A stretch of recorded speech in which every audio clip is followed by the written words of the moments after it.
अस्सलाम वालेकुम नाज़रीन, आज का सच के साथ मैं हूं नदीम हुसैन। आज एक मरतबा फिर पार्लियामेंट के अंदर मुशावरत या ये कहिए कि मुफाहमत की बाज़गश्त जो है वो सुनाई दी, और ये आई पाकिस्तान पीपल्स पार्टी के चेयरमैन बिलावल भुट्टो ज़रदारी की जानिब से।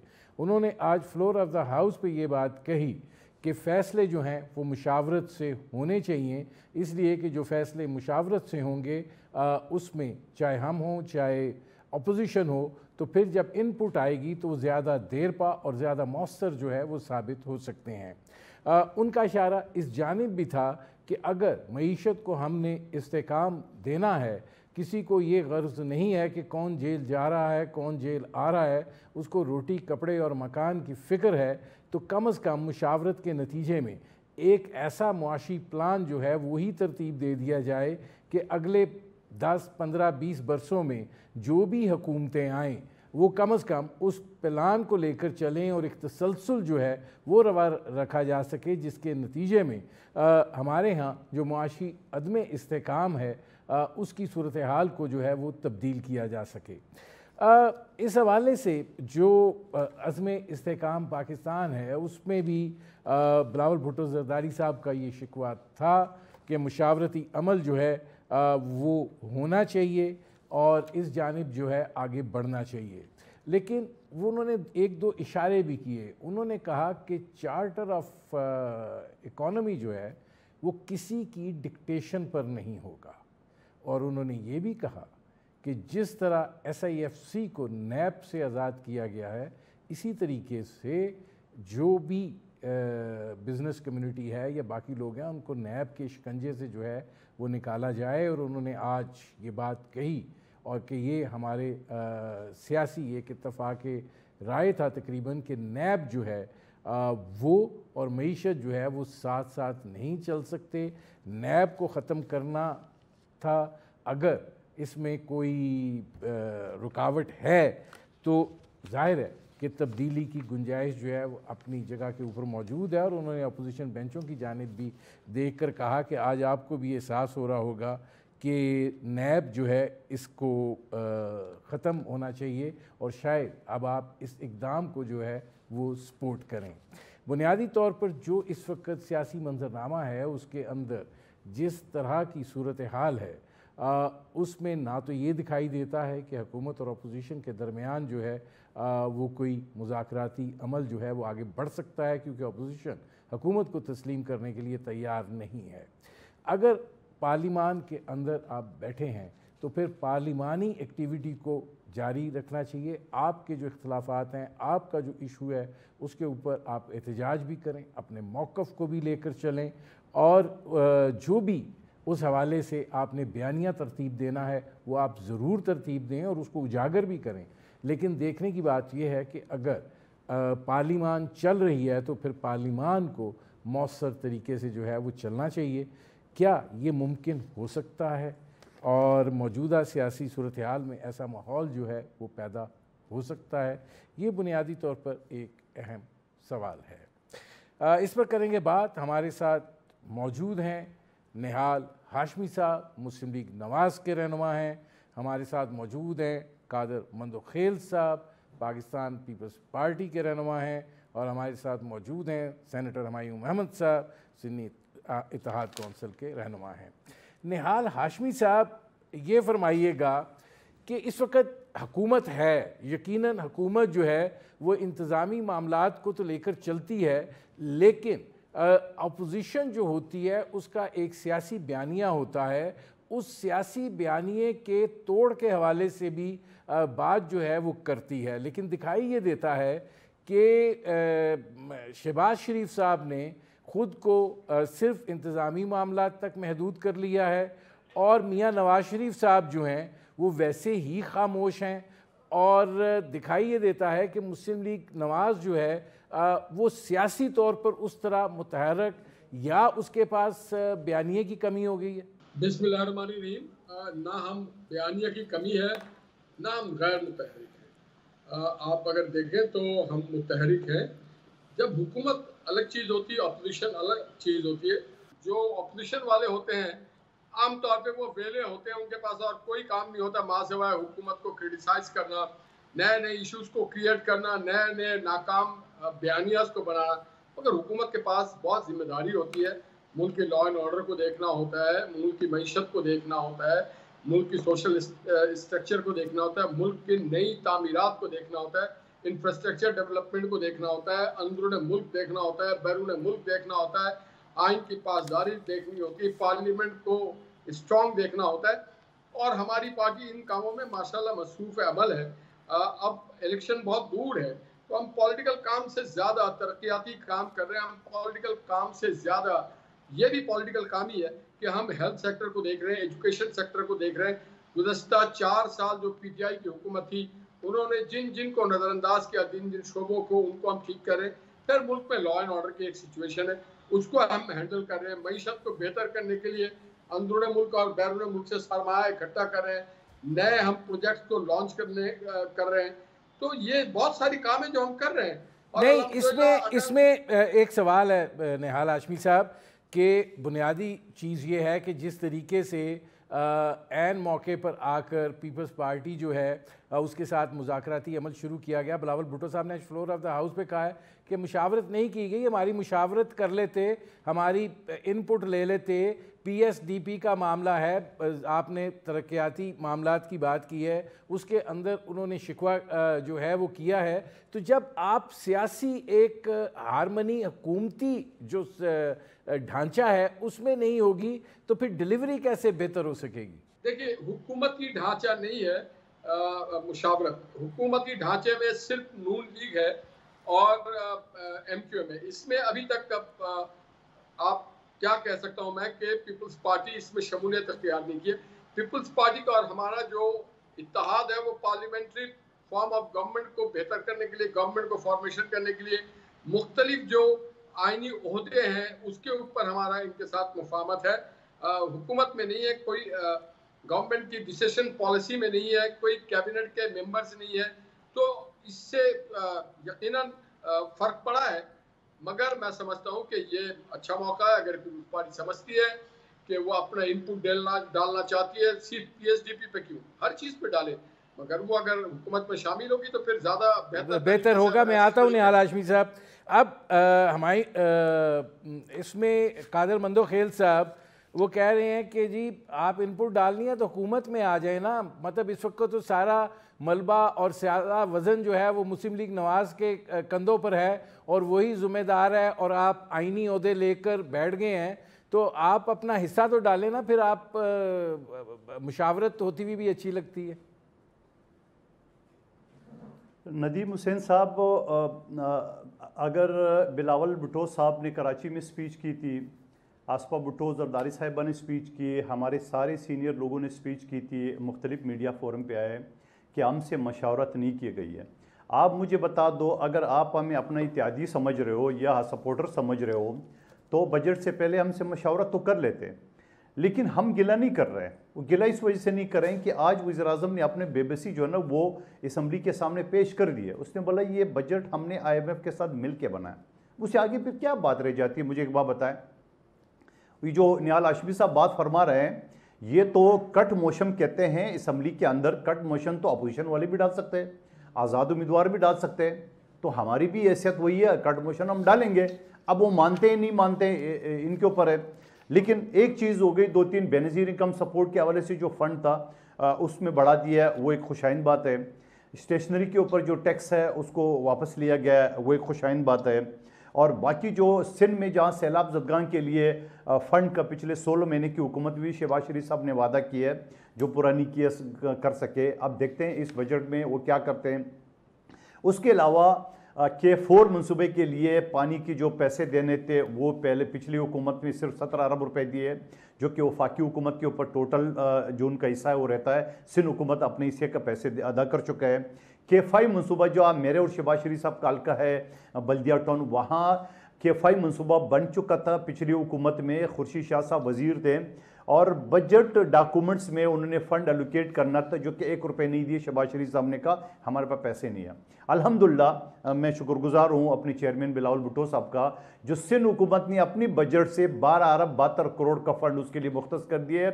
हब डैम से लाइन आएगा जो शहबाज शरीफ साहब और मेरे हल्के को पानी इंशाल्लाह साल के अंदर जो है ये लाइनें बिछ जाएंगी। ये सारी चीज़ें, अच्छा बहुत सारी चीज़ें और भी है। तो मैं ये समझ रहा हूँ कि अब आप हमारी जगह पे बैठ के सोचे, अगर हुकूमत खुद बेबस है, हुकूमत खुद फरमा रही है कि हमने IMF के साथ मिलकर ये बजट बना है, और तो आप मुझे बता दो फिर हमारी जो चीज़ें हैं मशवरत वो आपके सामने नहीं की गई है। अब अगर हम हाथ खींच ले तो हुकूमत कहाँ खड़ी होगी? कहाँ खड़ी होगी? मैं आता हूँ बजट में, अगर बजट पास कादर मंदोखेल साहब, मैं आता हूँ, मुझे जरा इसको ओपन कर लेने दें, इसको ओपन कर लेने दें। हुमायूं अहमद साहब, बिलावल भुट्टो साहब ने आज आप लोगों के बेंचों की तरफ देख के कहा कि मुशावरत जो है वो ज़रूरी है, किसी को ये गर्ज नहीं है कौन जेल जा रहा है कौन जेल आ रहा है, एक कम से कम 15-20 साल का प्लान तो बना लें जिसके ऊपर एक मुआशी इस्तेकाम आ जाएगा कि जो भी हुकूमत आए, हम आए, नून लीग आए, आप आएँ, उस एक पॉलिसी फ्रेमवर्क को आप लेकर चलें ताकि दुनिया जो है वो उस तरफ अट्रैक्ट हो जाए। अब आप पार्लियामेंट में भी मौजूद हैं, सेनेट में भी मौजूद हैं, हर जगह पे आप लोग मौजूद हैं। आपके जो ग्रीवेंसेस हैं उनको आप ज़रूर लेकर चलें, आपका एहतजाज ज़रूर लेकर चलें, लेकिन क्या ये मुमकिन नहीं है कि इस तरह की कोई सिलसिला जो है वो आगे बढ़ सके और एक मैच्योर्ड पार्लिमानी रवायात जो हैं वो आगे निकल सकें? बिस्मिल्लाहिर्रहमानिर्रहीम, इय्याका नाबुदु व इय्याका नस्तईन। देखिए इस तरह है कि मुझे सबसे पहले तो मुझे एक बहुत ताज्जुब हुआ है, अफसोस हुआ है, और मतलब बाज़ ऐसे अल्फाज हैं जो मैं इस्तेमाल करना चाहता हूँ लेकिन गुरेज करूँगा कि जब एक इतना सीनियर पार्लियामेंटेरियन जिसने बड़े सीनियर ओहदे रखे हों, वो आके ये कह दे कि जो अपोजिशन है इनका ये फारग लोग होते, इनका कोई काम नहीं होता और ये सिर्फ तनकीद करते हैं। हालांकि अगर आप देखा जाए तो ऑपोजिशन जो होती है ना, ये गवर्नमेंट के लिए सबसे इंपॉर्टेंट चीज होती है। क्यों? क्योंकि ऑपोजिशन वो हवा होती है या वो चीज होती है जो गवर्नमेंट को सीधे रास्ते पे रखती है, और अगर गवर्नमेंट उस हवा के अगेंस्ट जा रही हो तो गवर्नमेंट ऊपर उड़ती है, बेहतर होती है अगर गवर्नमेंट उसका फायदा उठाए। ये कह देना कि ये लोग जो होते हैं ये लोग फारग होते हैं, तो इसका मतलब ये था कि जब ये लोग जब भी ऑपोजिशन में थे ये फारग थे, ये कुछ नहीं करते थे और वैसे ही बगैर सोचे समझे ये बातें करते थे। तो शायद वो ये समझ रहे थे कि सारी ऑपोजिशन वैसे ही होती है, तो वैसे नहीं होती है। मे बी नून लीग में ऐसे होती है, ऑपोजिशन के टाइम में वो इस तरह हो, लेकिन बाकी पार्टियों में ऐसा शायद नहीं होता। वो लोग सही तरीके से आपको बताते हैं कि किस जगह पे आप गलत है, किस जगह पे ठीक है। अब बात आ जाती है कि जब हम बात करते हैं मुआशी प्लान्स की, देखिए इस तरह होता है कि पॉलिटिकल पार्टीज के जो आइडियोलॉजी होती है उसकी जो बेसिक डिफरेंस होता है वो उनका मुआशी प्लान होता है। तो अगर मेरा मुआशी प्लान और नून लीग का मुआशी प्लान और पीपल्स पार्टी का मुआशी प्लान एक जैसा हो जाए तो फिर हम लोगों की आइडियोलॉजिकल डिफरेंसेस तकरीबन खत्म हो जाएंगी, क्योंकि मैं अपनी आइडियोलॉजी के लिहाज से जगहों पे पैसे लगाऊंगा। और यही चीज हम लोगों ने देखी थी जो 3.5 साल पाकिस्तान तहरीक इंसाफ ने, उन्होंने सारा जो शिफ्ट किया था, हमने सारा शिफ्ट किया था टुवर्ड एक्सपोर्ट ओरिएंटेड। हमने इस वजह से आपकी टेक्सटाइल भी बढ़ गई थी, आपकी जो लार्ज स्केल इंडस्ट्रीज थी वो 10% के लिहाज से उसमें ग्रोथ हुई थी, आपकी आईटी के अंदर हुई थी, आपकी हर चीज के अंदर ग्रोथ हुई थी based on export oriented rather than आप लोगों के जो इंपोर्ट ओरिएंटेड था उसके लिहाज से। तो वो सारी चीजें एक डिफरेंस ऑफ होती है। हाँ, ये मैं जरूर मानता हूं कि अगर एक गवर्नमेंट कोई एक प्लान देती है, लेट्स से इलेक्ट्रिक व्हीकल का प्लान आया था कि ये 10 साल तक हम इसको फरोग देंगे और 2030 तक हम कोशिश करेंगे certain percentage of the cars हैं वो इलेक्ट्रिक की तरफ चले जाए, जब पूरी दुनिया कर रही है तो उस तरफ चले जाए। तो हम इलेक्ट्रिक व्हीकल का जो सेक्टर है उसके ऊपर जब तक ये चीजें एक खास हद तक नहीं जाती हम उस पर टैक्स कम रखेंगे, सो दैट, क्योंकि उसको करने से एक फायदा यह है कि आपकी जो ऑयल इंपोर्ट है फॉर कार्स, जो गाड़ी ऑयल इंपोर्ट है वो कम हो जाएगा। तो और उसके साथ साथ जो एनवायरमेंटल पोल्यूशन है वो भी कम हो जाएगा, और एनवायरमेंटल पोल्यूशन का दूसरा इंपैक्ट जो हेल्थ के ऊपर होता है वो भी कम हो जाएगा। अब इस हुकूमत ने आके उस पूरी पॉलिसी को एकदम चेंज कर दिया है। जब आप इस तरह की चीजें चेंज करेंगे तो बिलावल भुट्टो साहब बिल्कुल सही कहते हैं, कौन आके इन्वेस्ट करेगा। अब अगर इन चीजों को अगर आप डिस्कशंस में लेकर जाते हैं, और आप ये डिस्कशन देखिए, IMF जो है ना वो आपको ये नहीं कहता कि बजट ऐसा बनाओ ऐसा बनाओ, वो आपको कहता है आपने अपने एक्सपेंसेस कम करने और आपने अपने रेवेन्यूज बढ़ाने। रेवेन्यूज के दो तरीके हैं, सिंपल, ठीक है, या आप टैक्सेशन बढ़ा देंगे। जी मैं आता हूँ हुमायूं मेमन साहब, मुझे एक ब्रेक लेना पड़ रहा है। नाज़रीन, हमारी गुफ्तगू जारी है, वक्त हुआ है एक मुख्तसर से कमर्शियल ब्रेक का, मिलते हैं इस वक्फे के बाद। Welcome back.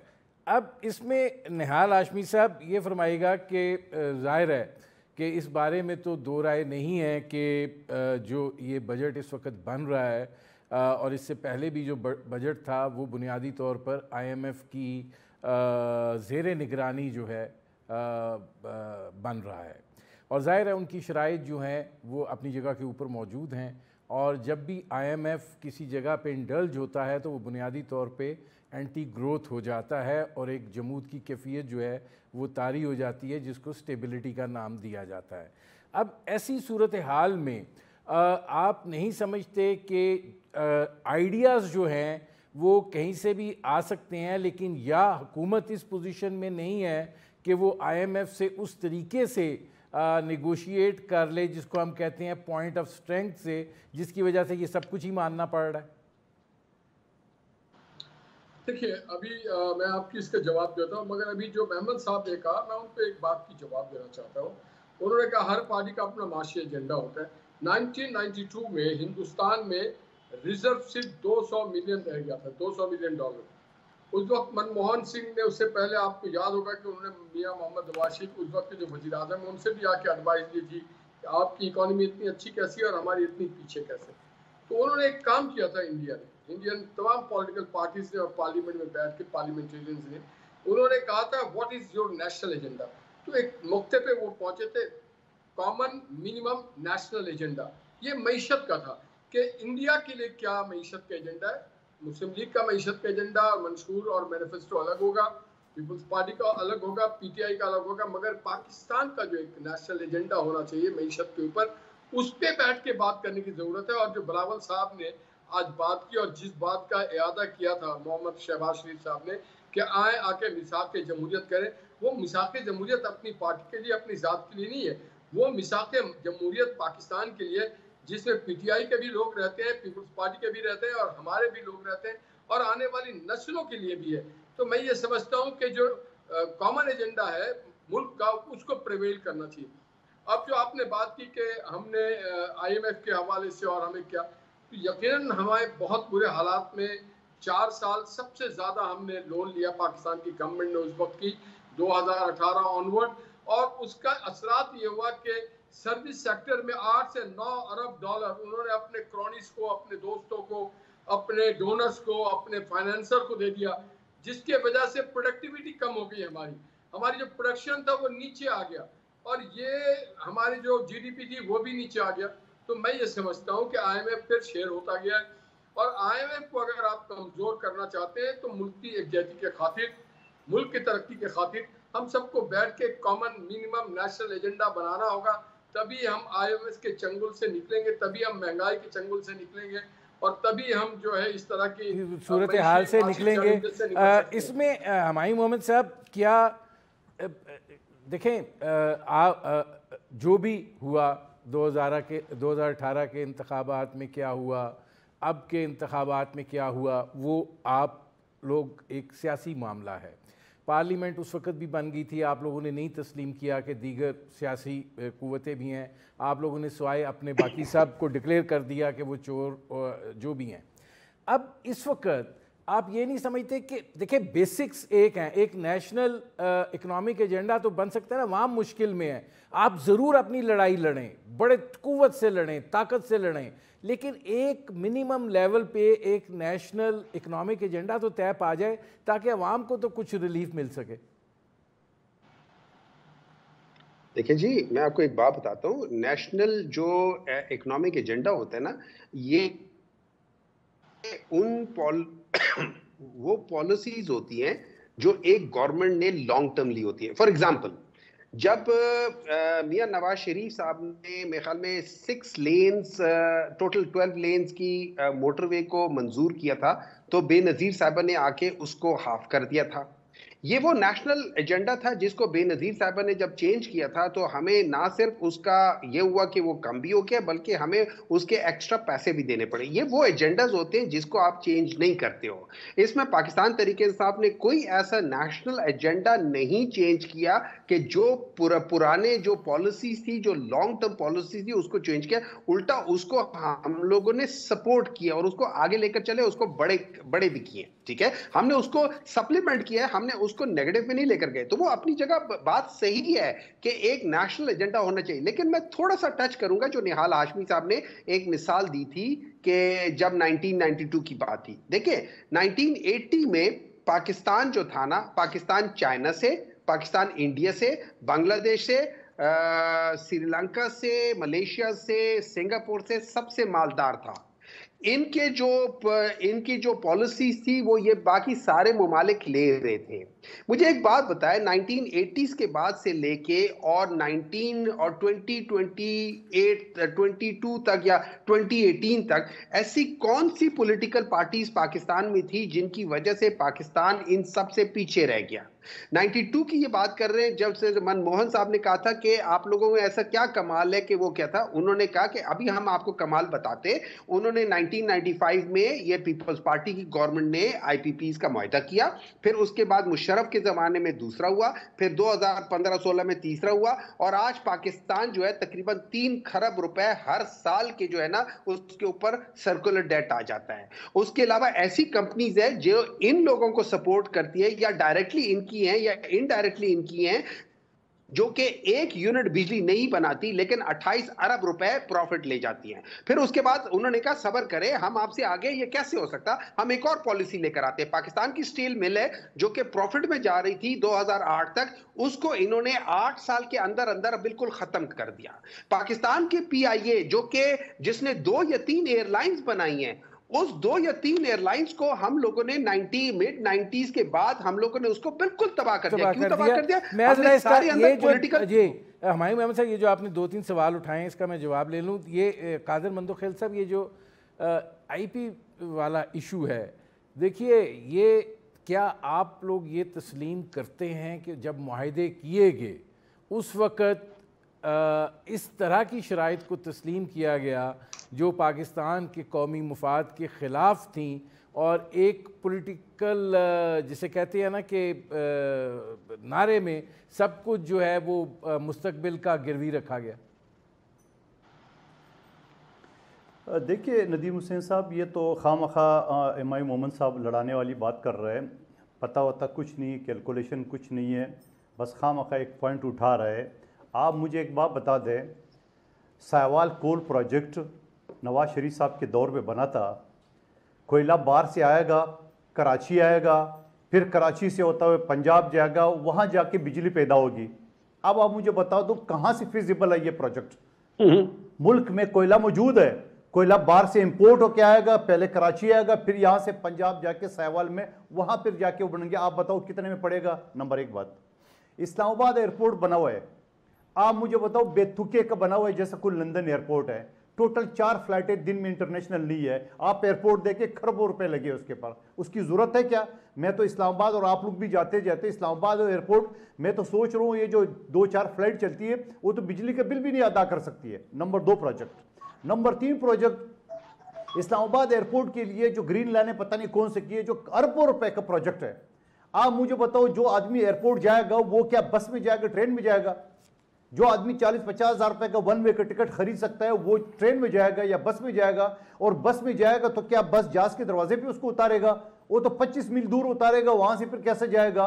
तो ऐसे जो प्रोजेक्ट है उसकी यकीनन जरूरत नहीं थी, यकीनन वो चीज नहीं थी कैलकुलेशन। दूसरी बात, स्टील मिल के ऊपर और PIA के ऊपर असद उमर साहब, इनकी जनरल सेक्रेटरी, इनकी अरस्तू, जिसका नाम अरस्तू रखा गया, उसने स्टील मिल के मुलाजमीन से, आज भी वीडियो मौजूद है कि कुछ भी हो जाए हम स्टील मिल नहीं बेचने देंगे। सबसे पहले उन्होंने अपने एजेंडे में रखा निजकारी में, आज भी एजेंडे पे है।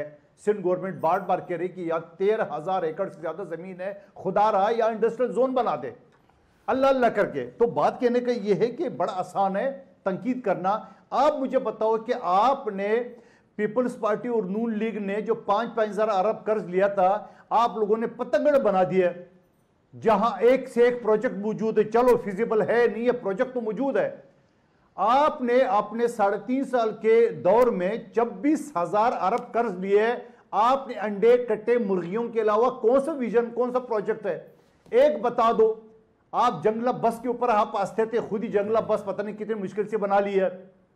आपने कराची में यहाँ पे जो मुस्लिम लीग नून का आधा प्रोजेक्ट था ग्रीन लाइन का, उसके ऊपर फीते लगाना आप लोगों ने शुरू कर दिया। कोई आपका अपना कौन सा एजेंडा है? मैं आता हूं कादर मंदोखेल साहब, क्योंकि एक तो बता दे मुझे जी। अब इसमें निहाल हाशमी साहब, आपके भी कुछ प्रोजेक्ट है। देखें, अपना जवाबदेही कोई नहीं करता। IPPs की बुनियाद जो है वो ज़ाहिर रखी तो पाकिस्तान पीपल्स पार्टी के दौर में गई थी, फिर उसकी एक्सटेंशन होती चली गई, और आज ये बाकायदा एक फंदा बना हुआ है, कोई भी हुकूमत आ जाए उसके गले का। तो क्या इसके ऊपर कोई वो है कि जी क्या किया हमने, क्यों किया हमने? देखिए नदीम साहब, आपको अगर याद हो तो मोहम्मद नवाज शरीफ साहब बहसीत वज़ीर आज़म गए थे हब और हब पावर प्रोजेक्ट में उन्होंने एक बार छापा भी मारा था, और उन्होंने ये भी देखा था कि वो ओवर बिलिंग कर रहे थे और मीटर नहीं चल रहा था। अब बात सारी ये है कि आज मैं, मंदोखेल और महमद यहाँ पे लड़ रहे हैं। हंस रहे होंगे वो लोग जो हमारे उस वक्त के ब्यूरोक्रेट थे, जो उस वक्त के इस्टेब्लिशमेंट के दोस्त थे, जो उस वक्त के ठेकेदार थे, कि देखो हमने कैसा कौम को लड़ा दिया, हमने तो अपने उल्लू सीधे कर लिया और पैसा हमने जैसे तैसे बनाया और निकल गए। जो उस वक्त होंगे वजीर तवानाई, जो उस वक्त होंगे वजीर तामीरात, वो सब आज हम पे हंस रहे होंगे। तो अब भी देर नहीं हुआ है। देखिए, कौमों की तारीख में देर नहीं होता है। हमें सबको मीनहसुल कौम बैठना चाहिए और देखना चाहिए हमें किन मेगा प्रोजेक्ट की ज़रूरत है। देखिए, मैं कराची एक मेगा सिटी है, मैं और कादिर मंदोखेल यहीं रहते हैं। हमें शायद 1985 और 90 में कराची के लिए अंडरग्राउंड रेलवे बना लेना चाहिए था, मास ट्रांजिट कर लेना चाहिए था, लाहौर के लिए कर लेना चाहिए था, और जो एक दो मेट्रो बस मियां मोहम्मद नवाज शरीफ और शहबाज साहब के दौर में बना, उससे कहीं ज़्यादा होना चाहिए था। हमें पानी, मेट्रोपॉलिटन सिटीज़ में बहुत खुश होते हैं हम, मिनी पाकिस्तान तो कहते हैं, मगर मिनी पाकिस्तान को वो वसाइल, वो ज़राए नहीं देते। आज भी हमारा KMC इम्पावर्ड नहीं है। जो ज़मीन है वो जो है वो मिलिट्री लैंड की है, रेलवे की है, कैंटोनमेंट बोर्ड की है, दीगर लोगों की है। तो जब तक एक जगह होके नहीं बैठेंगे हम सारे स्टेक होल्डर्स, उस वक्त तक हम अपनी शहर नहीं कर सकते। मुझे ज़रा एक और सवाल की तरफ भी जाना है, मैं जल्दी से वो भी देख लूँ। अब ये फरमाइएगा हुमायूं महमद साहब, अज़्म इस्तेकाम ऑपरेशन जो है उसकी भी आप बहुत बड़ी शदोमत से मुखालफत कर रहे हैं। हालांकि ये बात कही गई है कि इससे ना इलाके मुतासिर होंगे, ना इसके नतीजे में कोई IDPs बनेंगे, बुनियादी तौर पर ये इंटेलिजेंस बेस्ड ऑपरेशंस होंगे। आप ये तो देखें कि किस तवातुर के साथ पाकिस्तान के सिक्योरिटी एजेंसीज़ जो हैं वो शहादतें दे रही हैं। ये सिलसिला लामहदूद तो नहीं जा सकता?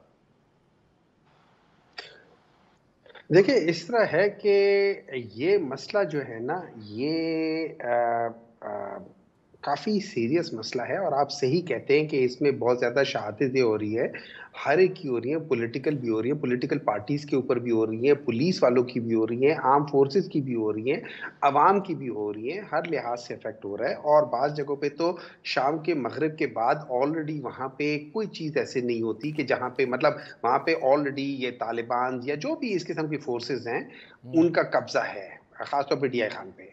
लेकिन देखिए, बात ये हो जाती है कि अगर आप इस वक्त देखें, इस वक्त जो पॉलिटिकल फोर्सेस है उसमें आप बलूचिस्तान को देख ले तो वहाँ JUI और जितने भी वहाँ की जो लोकल कौम परस्त पार्टी हैं वो सारी इसके खिलाफ हैं, क्योंकि उनके लिहाज से बहुत सारी चीज़ें पास्ट में भी इस तरह हुई हैं कि जिसकी वजह से हमें एंड में नुकसान ज़्यादा हुआ है, फ़ायदा कम हुआ है। ठीक है, अब उसके बाद हम देखिए, थोड़ा सा आपको कैलकुलेशंस करने होते हैं ना। अगर हम 21 साल में 8 8 या 9 करते तो इसका मतलब है एक ऑपरेशन होता है वो साल डेढ़ रहता है, और उसका इम्पैक्ट अगर साल तक रहे और उसके बाद इम्पैक्ट खत्म हो जाए, आपको दोबारा ऑपरेशन करना पड़े, तो आपको सोचना चाहिए। मैं हमायूं अहमद साहब, मैं माजरत चाहता हूँ, बहुत थोड़ा वक्त है। कादर मंदोखेल साहब 1 मिनट आपके पास है, 1 मिनट फिर निहाल हाशमी साहब के पास है। कादर मंदोखेल साहब आप क्या कहेंगे? बिलावल भुट्टो जरदारी साहब ने आज फिर कहा कि इस पर भी मुशावरत होनी चाहिए थी। जी बिल्कुल, बिलावल भुट्टो साहब ने ख़ास तौर पे एनर्जी के लिए और मिसाक की मईशत के लिए जो तजावीज़ दी है, अब हुमायूं मेमन साहब की पार्टी को आंखें खोल देनी चाहिए। मैं इनसे इत्तफाक करता हूँ हुमायूं मेमन साहब के साथ कि डीआई खान में तालिबान या दूसरे ग्रोह का कब्जा है। ये वो इलाका है जहाँ गवर्नर का और वज़ीर आला का हल्का है, और फिर भी ये ऑपरेशन की मुखालफत कर रहे हैं। तो या तो आप खुद संभालो या तो आप फोर्सेस को करने दो। अब ये होता ना, आपको डर किस बात की? अगर आपके सूबे में दहशतगर्दी हो रही है तो आपको तो सबसे पहले दावत देनी चाहिए, बल्कि आपको तो फंड भी देने चाहिए कि भाई आइए हमारे मुल्क में खत्म करें, क्योंकि हम तो खत्म नहीं कर सकते हैं। इनका सवात में काला में आवाम ने जाके थाना जला दिए, वहां से मुलजिम को निकाल दी, जिंदा जला लिए, ये मुंह देखते रहते थे। कादर मंदोखेल साहब मेरे पास बस 1 मिनट है कि दहशतगर्दी के खिलाफ ऑपरेशन में पीटीआई को बढ़ चढ़ के हिस्सा लेना चाहिए, बल्कि फंड देना चाहिए ताकि इस लानत से जान छूट जाए। ये खुद बता रहे कि डीआई खान कब्जा है। कादर मंदोखेल साहब मेरे पास बस 1 मिनट है जी। निहाल हाशमी साहब, देखिए, मैं समझता हूँ कि माजी गवाह है कि जिस तरह से 10 सालों में पीटीआई ने लॉ एंड ऑर्डर को बिल्कुल खातिर में नहीं लाया और उन्होंने उन लोगों को लाके केपी में बसाया जिनको लोग दहशतगर्द कहते थे। कल की बात है जब कौमी असेंबली में माइनॉरिटीज के ऊपर एक रेजोल्यूशन लाया गया, उसमें पीटीआई वाले वॉकआउट करके गए। भाई, माइनॉरिटीज के साथ आपके क्या इख्तलाफात है? आपके हमारे साथ इख्तलाफात हो सकते हैं, पीपल्स पार्टी के साथ हो सकते हैं, किसी और के साथ हो सकते हैं। तो आप अगर अपना सियासत का महवर बाइकॉट, देखिए ये खुदगर्जी की सियासत है। और मैं ये बात कहना चाहता हूँ कि पीटीआई जो है आज पाकिस्तान में खुदगर्जी की सियासत कर रही है। ठीक है, बहुत शुक्रिया निहाल हाशमी साहब, बहुत शुक्रिया कादर मंदोखेल साहब, बहुत शुक्रिया सेनेटर हुमायूं अहमद साहब। नाज़रीन, वक्त हुआ एक मुख्तसर से कमर्शियल ब्रेक का। ब्रेक से जब वापस आएंगे तो फिर अज़्म इस्तेकाम के हवाले से और जिन इलाकों में ये होना है, असरात मुज़मिरात, दोनों हवालों से बात करेंगे। मिलते हैं इस वक्त बैक। नाज़रीन, अब अज़्म इस्तेकाम ऑपरेशन का फ़ैसला किया गया है और इस फ़ैसले का जो है एक पस मंज़र भी है कि दहशतगर्दी के जो वाक़यात हैं उनमें बड़े तसलसल के साथ इजाफ़ा हुआ है। और जो सबसे इसमें खौफनाक चीज़ है वो ये है कि अब सिक्योरिटी इदारे जो हैं उनको निशाना बनाया जा रहा है और उसके नतीजे में चाहे वो पुलिस हो, चाहे वो अफवाज पाकिस्तान हो, उनकी शहादतें हो रही हैं। और ज़ाहिर है जब आप नौजवानों के जस्ते खाकी उठाते हैं तो सवाल तो उन लोगों से होता है कि जो बुनियादी तौर पर जिनके बेटे ये होते हैं, जिनके शौहर ये होते हैं और ये अपनी जानों का नजराना जो है वो पेश करते हैं। अब जाहिर है कि एक फ़ैसला कुन मरला आन पहुंचा है। अफ़गानिस्तान के साथ ये बात कही गई कि बातचीत की गई, लेकिन उसका कोई नतीजा जो है वो बरामद नहीं हुआ। और अब ये वाक़यात जो हैं ये इस तसलसल के साथ रूनुमा हुए हैं और उसके सारे टांडे जो हैं वो जाके अफ़गानिस्तान से मिलते हैं कि अफ़गानिस्तान की सरज़मीन और वहाँ पर छोड़ा हुआ अमरीकी असला जो है वो इन दहशतगर्दी के वाक़यात में जो है वो इस्तेमाल हो रहा है। फ़ौजी चौकियों को निशाना बनाया जाता है, पुलिस स्टेशंस को निशाना बनाया जाता है और उसके नतीजे में हमारे नौजवान जो हैं वो मुकाबला भी करते हैं और ज़ाहिर है कि मादरे वतन की मिट्टी पर कुर्बान भी होते हैं। अब इस सारी सूरत हाल में क्या कमी मुशावरत की थी? ये बात कही गई है कि कोई भी IDP नहीं बनेगा और ज़ाहिर है कि ये इंटेलिजेंस बेस्ड ऑपरेशंस होंगे और इस वक्त जिस तरीके से मामला चल रहे हैं उनको ज़रा एक्सटेंसिफाई किया जाएगा। लेकिन बहुत सारे तहफ़्फ़ुज़ात जो हैं उसका इज़हार किया जा रहा है और अपोजिशन जो है और ख़ास तौर पर अपोजिशन की वो क़यादत जिनका बलूचिस्तान और खैबर पख्तूनख्वा से ताल्लुक़ है वो इसकी बहुत शदीद मुखालफत कर रहे हैं। इस पर बात करेंगे। हमारे साथ मौजूद हैं एयाज़ वज़ीर साहब जो ख़ुद कबायली इलाकों से ताल्लुक़ रखते हैं और पाकिस्तान के एक मुमताज़ साबिक़ सफ़ारतकार हैं। एयाज़ वज़ीर साहब, ये फरमाइएगा कि देखें दहशतगर्दी के वाक़यात भी बड़े तसलसल के साथ हो रहे हैं और जिस रफ्तार से शहादतों का सिलसिला जारी है, ज़ाहिर है वो बहुत कुछ सोचने पर मजबूर करता है। और हम भी ये सवाल उठा रहे थे कि हम अपने इन नौजवानों के जस्ते खाकी जो है कब तक उठाते रहेंगे, कोई इसका तदारुक होना चाहिए। अब ये जो अज़्म पाकिस्तान की बात की जा रही है, ये कहा यह जा रहा है कि ये इंटेलिजेंस बेस्ड ऑपरेशन होंगे, यानी जैसे चल रहा है उसको एक्सटेंसिफाई किया जाएगा।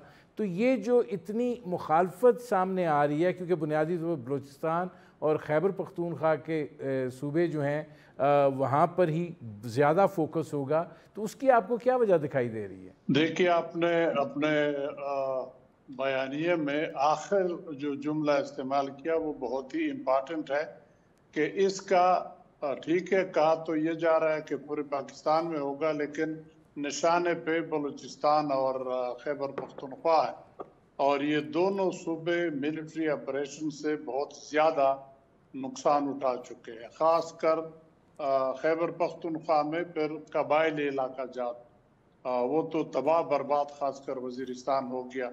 इसी तरह वादे उस वक़्त भी हुए थे कि ये जो लोग हम बाहर निकाल रहे हैं उनको वापस लाएंगे, उनको घर बना के देंगे, लेकिन आज तक अभी आप जाए इस्लामाबाद प्रेस क्लब के सामने मसूद कबीले के वो लोग बैठे हैं जिनके घर उन ऑपरेशन में तबाह किए गए और उनको चिटें भी दे दी गई कि तुम्हें हम पैसे देंगे मरम्मत के लिए, अभी तक उनका अजाला नहीं हुआ। तो पिछले जो ऑपरेशंस हैं वो हमने भुगते हैं, देखे हैं, पर ऐसा कर ले देखे कबायली इलाका तो फिर भी कबायली इलाका है। आप जाके शुरुआत पंजाब और सिंध के कच्चे के इलाके से क्यों नहीं करते? वो तो कबायली इलाका नहीं है, वहाँ तो रात को डाकुओं की रात जो है, या वो भी छोड़ दे चले कराची चले जाए, वहाँ पे आपकी लाशें नहीं गिरती, हमारे सिपाही शहीद नहीं होते, हमारे फौजी शहीद नहीं होते। ये कैसे बहानाबाजी है? देखो, हम इसके मुखालिफ बिल्कुल नहीं है कि ऑपरेशन दहशतगर्दों को खत्म न करे। दहशतगर्दी किसी सूरत में किसी को भी मंजूर नहीं है, लेकिन जो तरीका ये अपना रहे हैं ये सही नहीं है। नहीं, इसमें अयाज वज़ीर साहब जी, अयाज वज़ीर साहब एक मिनट जी, इस्लामाबाद के एयर कंडीशन कमरे से निकल के जरा जाके वजीरिस्तान में एक मीटिंग तो कर ले, देख ले कि वहाँ क्या है हालात। अच्छा, इसमें ये बात कही गई है, सियासी सतह पर कही गई कि जो मुतासरा इलाके हैं बुनियादी तौर पर काबीना के इजलास जो हैं वो वहाँ होने चाहिए, ताकि ये एक अज़म का भी इजहार हो सके कि आप उन इलाकों के मसाइल जो हैं उनको समझना चाहते हैं और उनको उनके उस तनाजुर में हल करना चाहते हैं।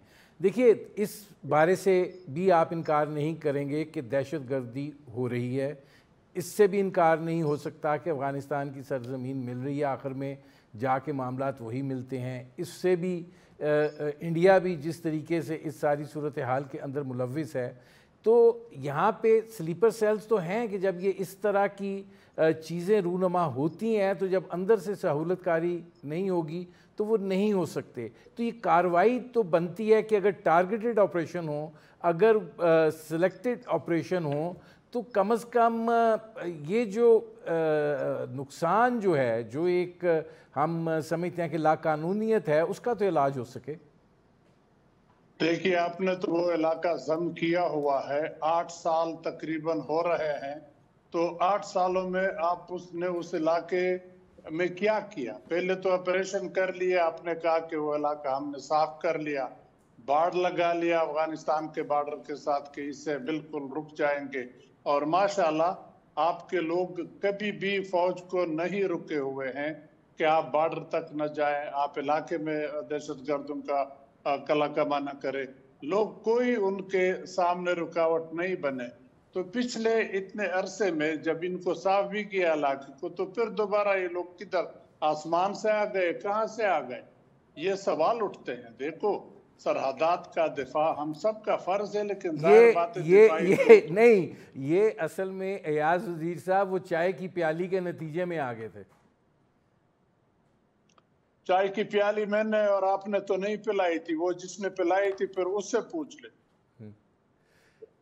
तो अब ये जो सिलसिला है, अब इसका फिर क्या, देखें इसके अंदर ये तो हो सकता है कि आप एक ऐसा मुशावरती अमल तरतीब दे दें कि जिसके नतीजे में सबको ऑन बोर्ड लिया जा सके, और अगर किसी के ऊपर शकूक व शुबहात हैं तो उसका अजाला कर दिया जाए। बिल्कुल सही आपने कहा, यही तो हम रोना रो रहे हैं कि भाई इसमें हमारी भी आवाज शामिल कर लो, हमसे भी मुशावरत कर लो, हमसे भी थोड़ा अकल सीखो, वो हमारा इलाका है। देखो, अगर आप सारे पाकिस्तान को एक लाठी पे हाँकते हैं, ये भी गलत है। वजीरिस्तान के अपने रिवाज है, सिंध के अपने रिवाज है, बलूचिस्तान के अपने रिवाज है। तो इस तरह जंगों में जब इस तरह हालात का सामना हुकूमत को होती है, तो उसमें आप सफारती लिहाज से, आप माशी लिहाज से, आप जिरगा के लिए, हर लिहाज से आप आगे बढ़ते हैं ताकि लोगों को पेसिफाई कर ले। लोगों के आपसे बहुत ज्यादा गिले हैं, गिले शिकवे हैं। 47, 48, 70, 78 साल हो गए पाकिस्तान बने हुए। आपने बॉर्डर इलाके में क्या डेवलपमेंट किए? मर्ज किए हुए भी 8 साल हो गए, क्या डेवलपमेंट किए? आप सारा पैसा, सारा जोर मेन सिटीज पे लगाते हैं। मैं नाम नहीं लेता, फिर कहेंगे ये बायस बातें करता है। लेकिन जरा अब इससे अंदाजा लगा लो, इस बजट में आपने पूरे फाटा के लिए 64 अरब रुपए रखे हैं। हालांकि मर्ज करते वक्त आपने वादा किया था कि हर साल हम 110 अरब रुपए फाटा पे लगाएंगे। वो वादे किधर गए? वो पैसे किधर गए? वो लोग तबाह किसने किए? उन लोगों को आबाद करना किसका काम है? आप उस तरफ नहीं देखते हैं। आप एक ही हथियार उठाए अच्छा, हुए मेरे पास आखिरी 1-1.5 मिनट है, इसमें ये फरमाइएगा कि इसके अंदर आप क्या तजवीज़ करेंगे कि क्या होना चाहिए? मैं तो ये तजवीज़ करूंगा कि ये जल्दी न करे, ये बहुत बड़ा मामला है। इसमें स्टेक होल्डर सारे शामिल कर ले, उस इलाके के लोगों से अकल सीखे, और फिर जो जो एतराज़ात उनके उठते हैं उन पे फौरन अमल करे, उनको एड्रेस कर ले। लोगों के तहफ़्फ़ुज़ात जब तक आपने दूर न किए हों, आप एक कदम भी आगे न बढ़ाएं, वरना आप मजीद लोगों को अपने खिलाफ कर लेंगे। तो लोगों को साथ ले लो, मिला लो।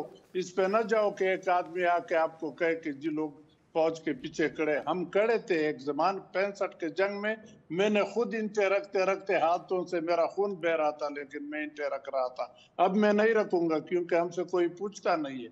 तो लोगों से पूछो, लोगों के मसाइल और उनके कस्टम्स के मुताबिक वो मुताबिक तरीक़ाकार करें। बहुत शुक्रिया एयाज वज़ीर साहब। नाज़रीन, ये थे साबिक़ सफ़ारतकार एयाज वज़ीर, उनकी आपने गुफ्तगू सुनी। अब तक के लिए इतना ही, इजाज़त दीजिए।